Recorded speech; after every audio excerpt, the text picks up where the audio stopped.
আপনারা স্ক্রিনে যে লোকটির ছবি দেখতে পাচ্ছেন তার নাম হলো পিনাক্কি ভট্টাচার্য। ধর্মে একজন হিন্দু লোক।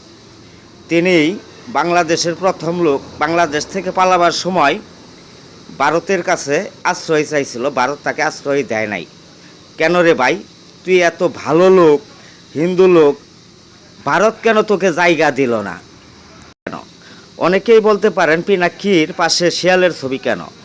আমার ধারণা ছিল পিনাক্কি একজন চতুর ও চালাক সুর জাতীয় লোক, হয়তো শিয়ালের সাথে তার একটা চরিত্রের মিল আছে, কিন্তু তার পাশে শিয়ালের ছবি দেওয়ার কারণে শিয়ালও মন খারাপ করেছে।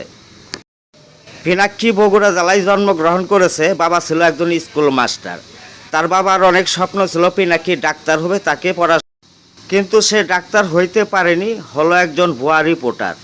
যার তার নামে মিথ্যা রিপোর্ট করে টাকা ইনকাম করা সহজ, কিন্তু বেজাগায় রিপোর্ট করে মিথ্যা রিপোর্টের কারণে পিনাক্কিকে চায়ের দাওয়াত দিয়ে হয়েছিল।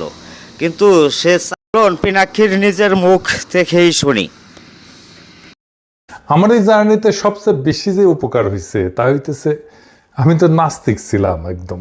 নিজের মুখেই শোনা গেল তিনি একজন বেজন্মা নাস্তিক, তার জন্মের ঠিক নাই। সরকার পিনাক্কিকে চায়ের দাওয়াত দিয়েছিল, কিন্তু বর্তমান সরকার পিনাক্কিকে কফির দাওয়াত